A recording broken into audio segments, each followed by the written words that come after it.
Hey y'all, hope you're doing good today. Today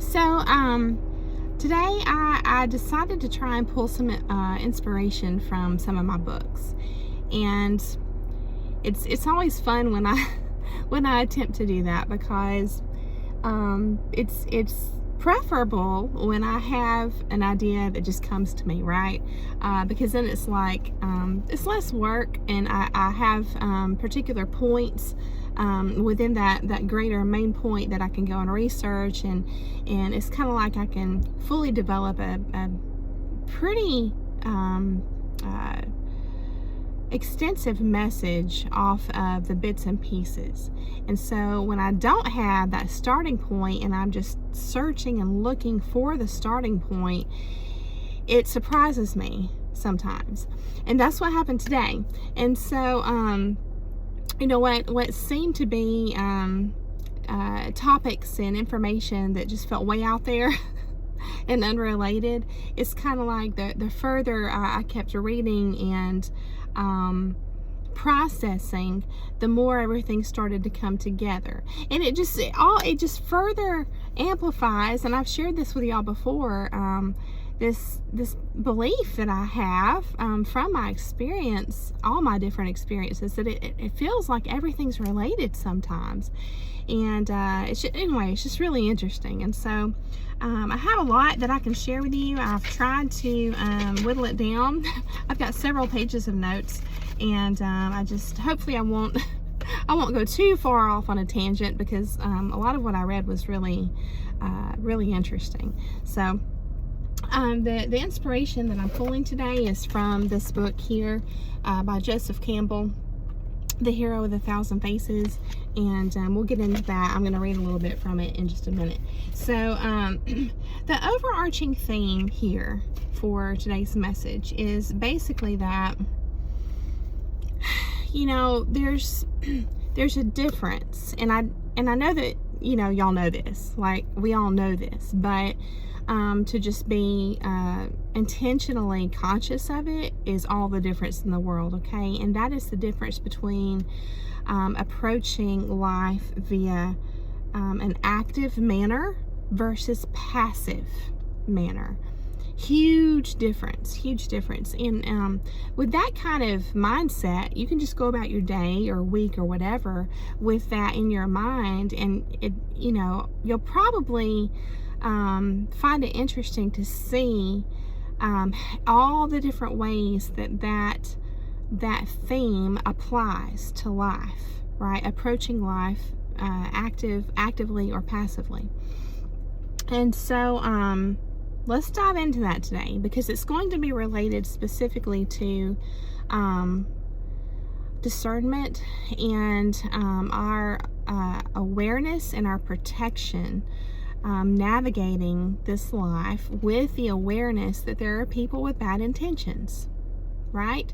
And it's kind of like we all know that, but I feel like many of us sometimes, when we hear these bad stories on the news, we watch Dateline or 48 Hours or whatever it is, it's kind of like, I think sometimes we just make the mistake of viewing these people with bad intentions as just like a very rare instance or situation, right? And we don't realize how permeated and rich our environment, even our small localized environment, can be with these people with bad intentions. And one of the first wake-up calls I had was when I was a teacher, getting acquainted with all the horrible things that the students had been through, like how many students had been impacted by some sort of trauma or abuse.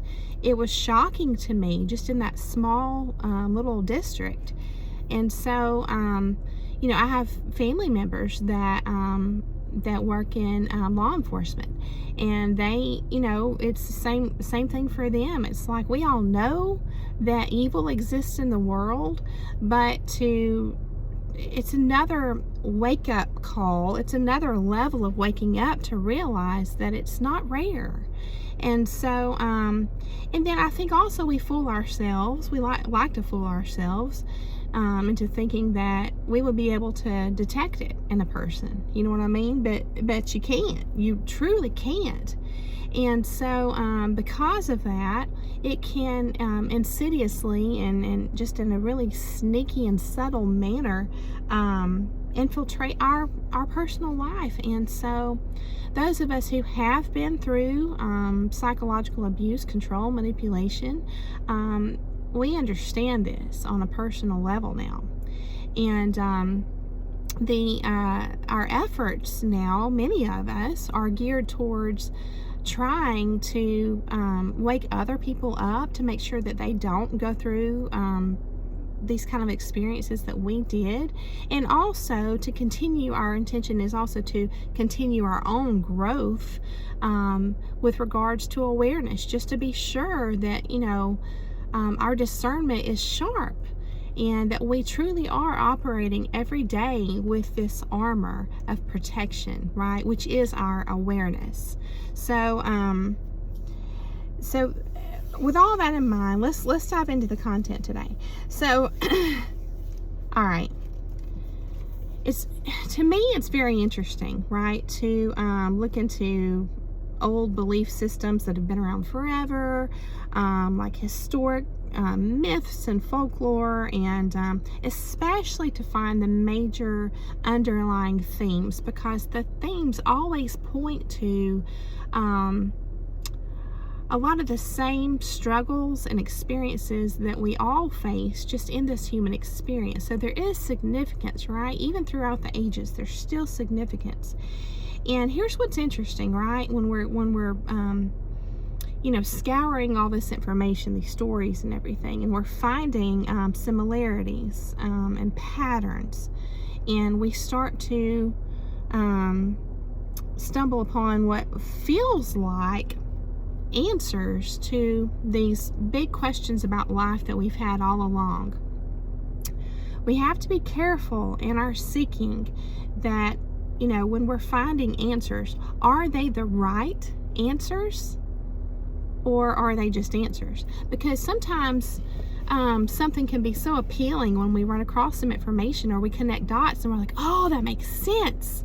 That must be why XYZ, or, you know, it's just like this this great feeling of connecting dots. And so just the feeling of connecting dots sometimes can make you think you've got the right answer when really you don't. And so you have to be careful what kinds of things you expose yourself to, these stories and myths and belief systems, and what are considered holy or revered, well-known texts and stuff like that. You have to be really careful how these things influence you, because like I say, answers can feel and resonate with us in a satisfactory kind of way, but they still may not be the right answer. So let's take a look, okay? So first of all, I've been thinking a lot about and researching some about unity, right? The theme of unity, or like all is one. You can't have this part without this part. You know, God is in everything. We're all connected, and it all sounds great, right? I mean, like, it's like this theme of full acceptance, right? And it even goes into Christianity with, you think about these old hymns like "It is well with my soul," and so it kind of goes along with the thought. I don't know if it would be considered philosophical or how you would categorize this term, but I've mentioned it before, and that's the theme of non-resistance. Okay. So there's a couple of different ways of looking at the theme of non-resistance, right, as an approach to this life. First of all, it's kind of like you can relate it to the happenings of life as being all part of God's greater plan. And that can feel good to us because it's like okay, I can just have peace. I don't have to worry about it. This is all part of the greater plan. And I'm not saying that's not true. I'm just sharing with you a couple of different ways we can look at the term non-resistance. Now, another way to look at the term non-resistance is this. Non-resistance with your own intuition, with your gut, which can be screaming at you sometimes, right? Because you know something's wrong on a deep level, but you just don't want to accept or believe that something is wrong, right? In a relationship or a situation. And so we can resist our intuition screaming at us to wake up and acknowledge the things we don't want to acknowledge. So there's a couple of different ways you can apply non-resistance there, and the implications are huge and very different between the two different ways to apply. Okay, so that's just an example. Now, what's interesting is this whole theme of unity and all is one, and the yin and yang, and you can't have one without the other, and in other words, it's kind of like, I view this as a way of accepting the darkness as part of God's greater plan. Okay, so just hang on to that thought. Jesus said he didn't come to bring peace, but a sword. Okay, and so it's really interesting if you're reading, as an example, the Bible, and you may have this one perception, and then you get to another part, and this is where a lot of people and I understand why people get this impression that the Bible can seem contradictory at times, right? And I always try to approach everything with an open mind and not just slap a quick assumption on anything.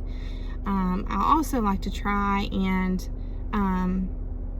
hold the belief that paradox can also be true, and maybe I'm just limited with my perceptions and my ability to fully understand something. So I'm always searching and seeking, right, and open to deeper truths. I know that as soon as I close my mind and shut that down and say I got it, then that's it. I'm not going to learn anything else. So I personally view Jesus as being a rebel. Again, because that's just one example with that quote, right? He says, I didn't come to bring peace, but a sword. All right. So he was clearly a threat to mainstream society, right? Back in the day when he lived. Okay. And there's even so many examples of all throughout history where truth had to be hidden. It had to be hidden in symbolism and in secret gatherings, and so many different ways that truth had to be hidden because you would be killed for it. And so it's really interesting. I went on an art tour one time in Italy, and to see these great paintings that were commissioned by the well-renowned politicians at the time. They were the ones that commissioned the art, and yet the artists would put messages about their true character in the art itself, and they would be oblivious to it. So it was like the joke was on them. So it was so interesting to me.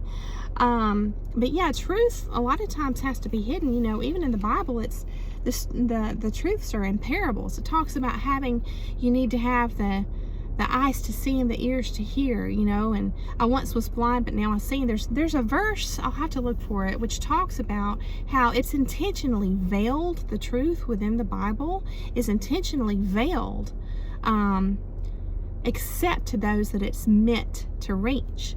So just keep that in mind. All right. This doesn't mean, if we're looking at, if you're looking at Jesus as an example, as setting the example for us, and I mentioned that I feel like he's a rebel, it doesn't mean that we have to go looking for trouble, like wielding our swords. But I do think we should walk around expecting, not necessarily trouble, but expecting that there are more people in the world with bad intentions than what we may have initially thought. Okay. And I think that, there's a lot of groups that have good intentions that promote this concept of of peace and everybody being connected, right? And I don't think that the intentions are always bad with groups like that, but and so that's why it's really important that we discern intention. Intention is crucial. All right. Now, Jesus didn't hesitate to call out when he could see this kind of stuff, right? So, like, even Satan, if you think about when he tempted Jesus in the Bible, even Satan thought that he could hide his intentions when he was tempting Jesus. Now, that's a big ego right there, okay? But Jesus could see right through it, all right?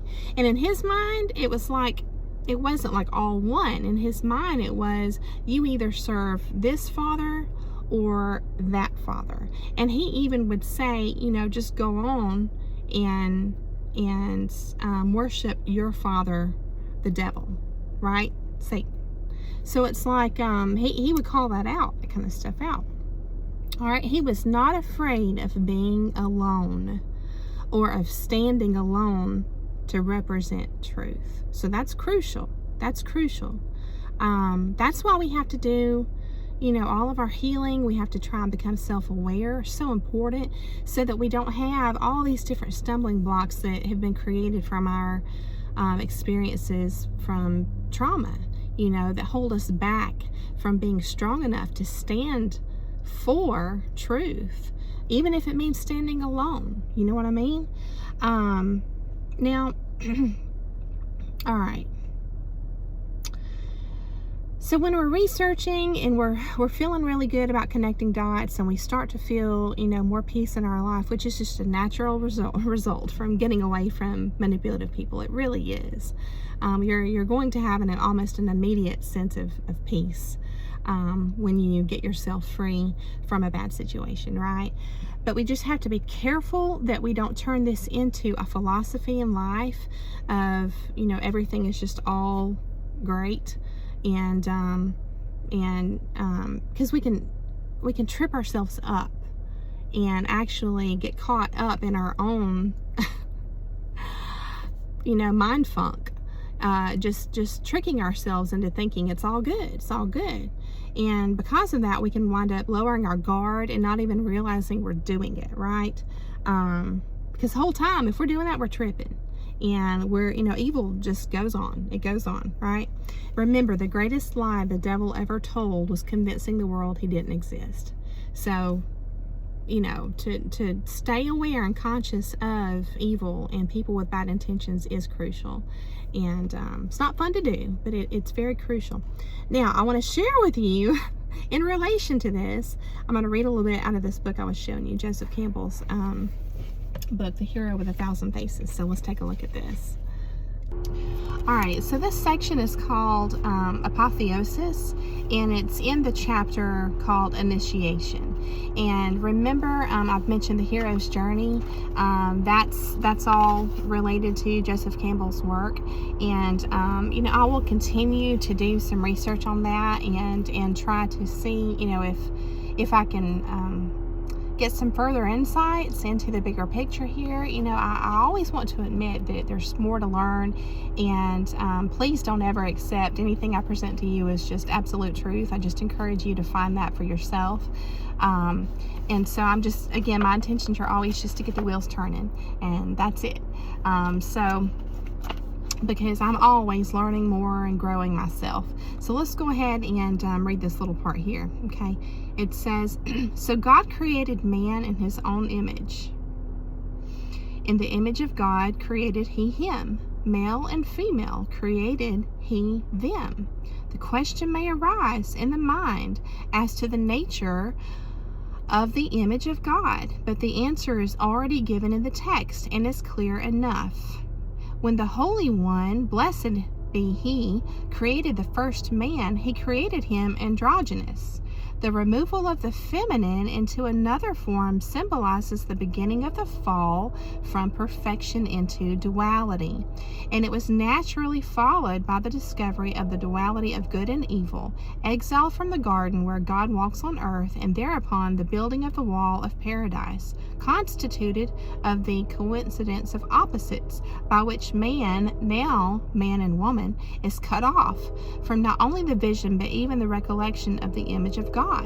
This is the biblical version of a myth known to many lands, and he actually gives snippets of this concept, right, throughout different cultures and their belief systems. Of the theme is essentially that the marriage of the masculine and feminine, which are just highly symbolic throughout all different cultures throughout history, right? The concepts of masculine and feminine, which we'll probably explore more in the future, because like I said, it's in this sense, I believe, meant to be metaphorical and symbolic, okay? But the themes that he's referring to, I feel like in these other myths and folklores and belief systems throughout different cultures through history, is that perfection, or as much perfection as humankind can reach, a man or a woman can reach in life, is the marriage, metaphorically, of the masculine and feminine, okay? And so that's really interesting, so just keep that in mind. This is the biblical version of a myth known to many lands. It represents one of the basic ways of symbolizing the mystery of creation, the devolvement of eternity into time, the breaking of the one into the two, and then the many, as well as the generation of new life through the reconjunction of the two. So it's like a journey, but it's like a return, right? Like you branching up. It reminds me of the hero's journey, right? The reconjunction of the two.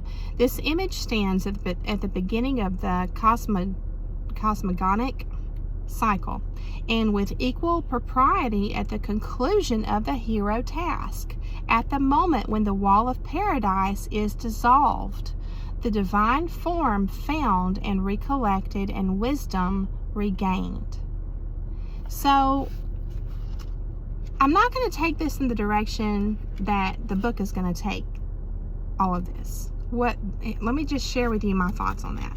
Notice when he was talking about in the garden, it says, when the Holy One, blessed be he, created the first man, he created him androgynous. The removal of the feminine into another form symbolizes the beginning of the fall from perfection into duality. All right, this indicates that the fall was a result of God's action, which kind of plays into that whole theme in a lot of belief systems and old folklore myths, that it's all part of God's plan. In other words, that the darkness serves a purpose, right? So it must be part of God's plan. This is how I'm viewing this approach, okay? So what I just read to you indicates the fall was a result of God's action, versus the more common belief that the fall was because of humankind's action. It was a result of their disobedience, right? Their sin, the first sin, to disobey God. So there's a big difference there in what caused the fall and what brought darkness or evil and sin into the world. Was it God or was it humankind, right? That's for you to decide. I know how I feel about it, and let me explain to you the importance here of how this affects us with our discernment, okay? We have to have a discerning awareness to catch subtleties or nuances like this stuff right here that I just read to you, okay? Because it's like it's hidden in plain sight, but this stuff influences us, okay? So that's why we really need to sharpen our discernment and be able to catch these kind of nuances that affect us and that shape and form our perceptions of reality, because we may wind up thinking that evil is okay. It serves a greater purpose, so just ignore it. Be at peace with it. Jesus said, I came to bring not peace, but a sword. All right, so my point is this. We are not called to be compliant to evil, to overlook it, all right? Justifying it even, because it's part of God's plan. Now, free will is part of God's plan, okay? But the Bible is clear that God is love. Now, here's a distinction. Romans chapter 8, verse 28 says, he uses all things for the good of those who love him. So because evil exists, then he, because he's God, and yes, he uses that, right, for our benefit. But it's clear that God is love and that he hates and abhors. In fact, it says right here, Romans chapter 12 verse 9 says, let love be without hypocrisy. Abhor what is evil. That's our directive. Cling to what is good. Now, it also says that God is love. If God is love, let's look at this verse again. Romans chapter 12 verse 9. Let love be without hypocrisy. Abhor what is evil and cling to what is good. So are these ancient myths, this is my question, and stories, meant to subjugate us, to be complacent in the presence of evil? Now, here's another interesting concept. So we are directed to turn the other cheek, right? Because that was Jesus' example. I actually read about this. This is really interesting, and I'm sure you can Google it and find it. And I'm sorry, it's been many years, or I would give you the link. I don't know where I read this, but supposedly it was customary back in the day during, Jesus' time, where it was not acceptable as part of their customs to slap, I think, the left cheek. It was only... they could only slap the right cheek or something like that. So it's kind of interesting, and I hope you can find that. If I find it, if I'm able to, I'll put it in the link in the description. But there's just another example that I feel like supports the thought of Jesus being a rebel. To turn the other cheek. I know that's not the point of that lesson. I get it, but I just thought that was interesting. All right. But, it also says our struggle is not with the flesh, okay? So it's not about us just, finding evil out in the world on purpose and going toe-to-toe with danger. It's not about that, right? It clearly tells us what our struggle is with, what we're fighting. It's the principalities, right? And that's why wisdom is the principal thing, right? We win this spiritual battle here. Right? So let's take a look at Matthew chapter 28, verses 19 through 20. Go therefore and make disciples of all the nations, baptizing them in the name of the Father and the Son and the Holy Spirit, teaching them to observe. So here we have a directive, right? What are disciples supposed to do? Observe. Okay? It says, teaching them to observe all that I commanded you. And lo, I am with you always, even to the end of the age. Now, let's take a look at the word observe, and then we'll wrap it up. The verb observe, this is from the online etymology dictionary. In the late 14th century, observin, to hold to a manner of life or course of conduct. To hold to a manner of life or course of conduct. I gotta be honest, that sounds like an active thing more so than a passive thing, doesn't it? It does to me. Carry out the dictates of, attend to and practice, to keep, follow. And then 10th century Latin, observare, watch over, note, heed, look to, attend to, guard. So there's the ultimate directive, all right? Not sit back and watch and just let it be, all the evil in the world, right?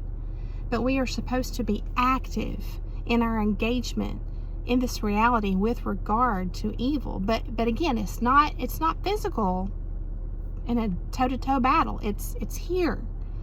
Okay? So we are called to be active in that manner. Okay? Remember, observant, to hold to, a manner of life or course of conduct, carry out the dictates of, attend to and practice, to keep, follow. So I could extend this with further Bible verses that I found about being called to action, right, in the spiritual battle. But my point to you is this: just be careful. Be careful of the things that you let influence you as you're attempting to learn and grow and sharpen your discernment, that you're not finding what you think are answers and actually they're not the right answers. I just encourage you to keep that in mind, and also to keep the perspective of what it means to be active with your discernment versus passive. So I hope this has been interesting for you. I hope that I've given you a lot to think about. I thank you for coming along today. I've enjoyed presenting this information to you, and I hope you have a beautiful day, and I'll see you again very soon.